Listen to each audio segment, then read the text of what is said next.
സംസ്ഥാന സ്കൂൾ കലോത്സവത്തിൽ സംഘാടന പാളിച്ച മറനീക്കി പുറത്തുവരികയാണ്. ഹയർ സെക്കൻഡറി വിഭാഗം മത്സരാർത്ഥികളുടെ കേരള നടനം, മോഹിനിയാട്ട മത്സരങ്ങൾ ഒരേ സമയമാണ് വേദിയിലെത്തുന്നത്. പ്രധാന വേദിയിൽ മാത്രം മേക്കപ്പ് സൗകര്യം ഒരുക്കിയതും വേദികൾ തമ്മിലുള്ള അകലവും മത്സരാർത്ഥികളെയും രക്ഷിതാക്കളെയും ആശങ്കയിലാഴ്ത്തുകയാണ്. കോഴിക്കോട്ടെത്തുന്ന മത്സരാർത്ഥികൾക്കും രക്ഷിതാക്കൾക്കും യാതൊരു ബുദ്ധിമുട്ടുമുണ്ടാകില്ലെന്ന് വ്യക്തമാക്കിയ സംഘാടക സമിതി അംഗങ്ങൾ ഇവരുടെ വാക്കുകളൊന്ന് കേൾക്കുക. വളരെയധികം ബുദ്ധിമുട്ടുണ്ടാക്കണം. കാരണം ഒരു വേദി വേറെ സ്ഥലത്തും ഒരു കുറേ ദൂരെ കിടക്കണം. അപ്പോൾ നമുക്ക് അവിടുന്ന് ട്രാവൽ ചെയ്യാൻ കുറേ ബുദ്ധിമുട്ടുണ്ടാക്കുന്നുണ്ട്. എനിക്ക് തന്നെയല്ല, എല്ലാ മത്സരാർത്ഥികൾക്കും. വാഹനങ്ങൾ അവിടെ വരാൻ തന്നെ പോലീസുകാർ കടത്തി വിടില്ല. അപ്പോൾ അവരങ്ങനെ കടത്തി ഇവിടെ നമുക്ക് അല്ല ഇവരുടെ ഭാഗത്തു നിന്ന് അങ്ങനെ വാഹനം കിട്ടത്തുമില്ല. അങ്ങനെയുള്ള ബുദ്ധിമുട്ടുകളാണ് നമുക്ക് ഉണ്ടാകുന്നത്. ഹയർ സെക്കൻഡറി വിഭാഗം പെൺകുട്ടികളുടെ മോഹിനിയാട്ടവും കേരള നടനവും ഒരേ സമയമാണ് വേദികളിലെത്തിയത്.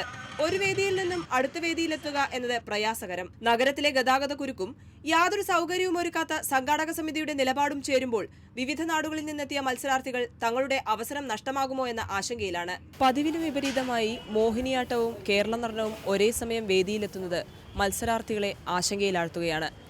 വേദികൾ തമ്മിലുള്ള അകലവും വിദ്യാർത്ഥികളെ കുഴയ്ക്കുന്നു. കലോത്സവ നഗരിയിൽ നിന്നും ക്യാമറാമാൻ മനു റോയ്ക്കൊപ്പം രമ്യശ്രീ രാധാകൃഷ്ണൻ, റിപ്പോർട്ടർ.